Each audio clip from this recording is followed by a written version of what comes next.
Welcome to Mentoring Moments for Moms. I'm Gail Anderson. I like doing these videos and just sharing tips for moms to help you have your experience as a mom be the best that it can be. Now, right now I'm continuing my series on distance education. We are in a crazy time right now with the coronavirus, school being canceled till the end of the year. So there are many moms who find themselves doing homeschooling or distance education with their kids. So today's topic is time blocks and schedules. Now, those of you that don't want to operate that way, listen to me anyway. I'm only going to be here for 5 or 6 minutes, so just hear what I have to say. You know, there are some people who operate that way normally. That's me, of course, but some who don't.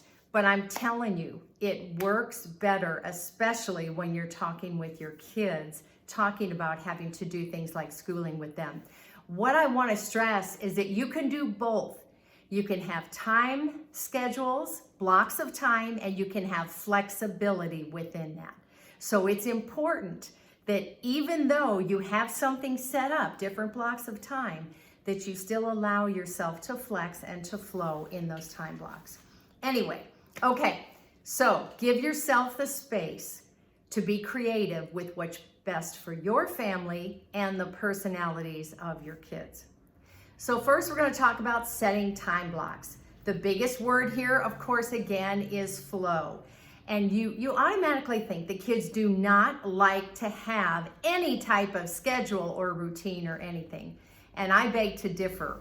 As an educator, as a child development major, I have found that kids like to have some sort of boundaries, some sort of limits. Now, they don't want tight ones right here, but they need to know that there are limits somewhere in their world, and that if they get out to those limits, that something is going to stop them. It's very important to realize that. So if kids function better within limits, then let's talk about how we're going to set up some time blocks for your day as a distance educator. After your kids get up, which of course they've gone to bed at about the same time they would if they were in a normal school situation, then you want them to have their basic morning routine like they usually have for school. My kids always had a list of 5 things that had to be done, and they could get those done in their own order and just be done by breakfast time so that we all were together then. That gave them some independence to be able to get those things done, and it gave me the freedom not to have to nag to get those things done. Okay, so after that's done, the basic priority of the day is probably going to be your schoolwork. And especially in the morning, you want to start out with the more academic subjects because kids tend to operate better with their brains in the morning. So start out with those, definitely. And then take a break. During the day, your kids need to have a break. I mean, even when my kids were in high school, we still were basically breaking school at about 10 o'clock for a recess. It was great to have that change in activity level, and it was good for me. It gave me a few minutes to make a couple phone calls, throw some laundry in, whatever I needed to do. Then you go back, you finish up your morning and whatever else academically you need to get done.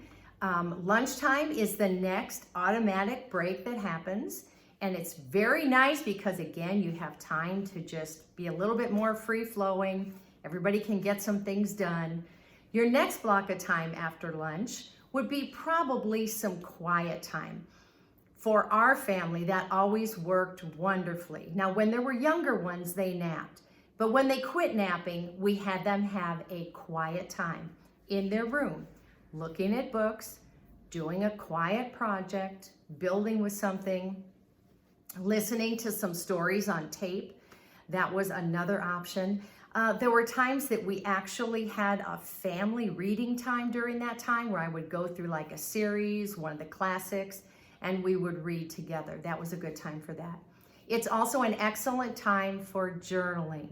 I highly recommend that your kids during this season, which is so different, have an opportunity not only to record what's going on, because it is so different, and they'll be able to look back on it, but also to be able to assess their feelings. How do I feel about what's going on? Do I like this? Do I not like this? Is this fun? How could I make this better? Is this good? Is this bad? And even if they're not prone towards sharing their feelings, you draw them out.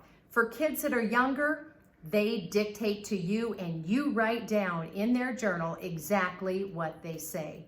These are actual jewels to have later in their lives, I can tell you. So definitely make that a part of what you're doing.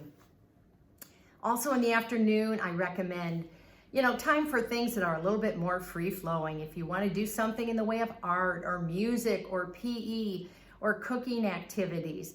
If your kids are older, they're definitely still going to be working on homework or continued things that they need to work on. But for younger kids, it's nice to have those other things, more self-directed activity, more building and creating and using all their talents.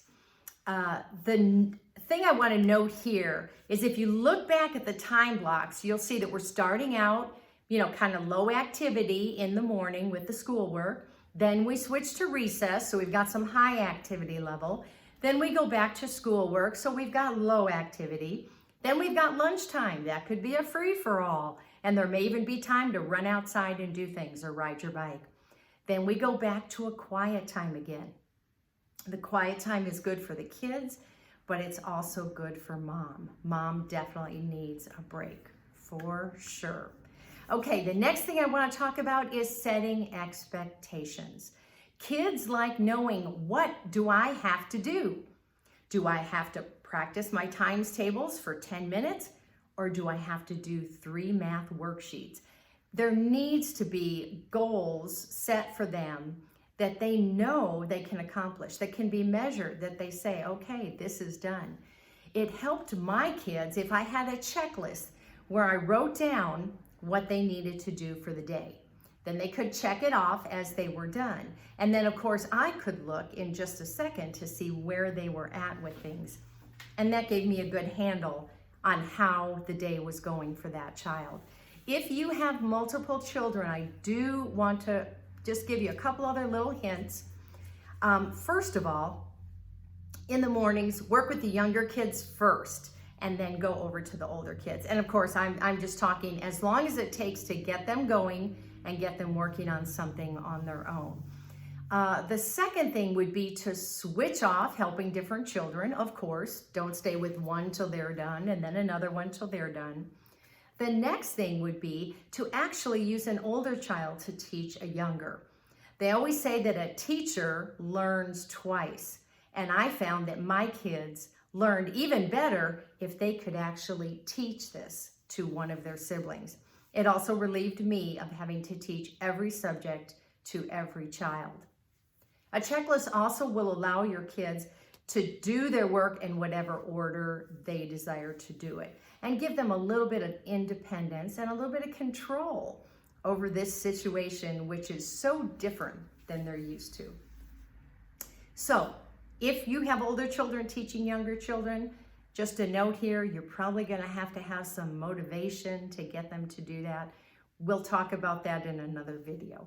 But I want to stress that having a schedule or lists of time blocks should really be something that serves you. Don't let it take control of you. It's something that helps you through your day and helps your kids through your day. It should not be something that is frustrating. Okay, again, you guys, let's make this a season where you're making some memories, having some fun, and your kids are going to remember it in a positive way. My next video is going to be about getting your help from your spouse.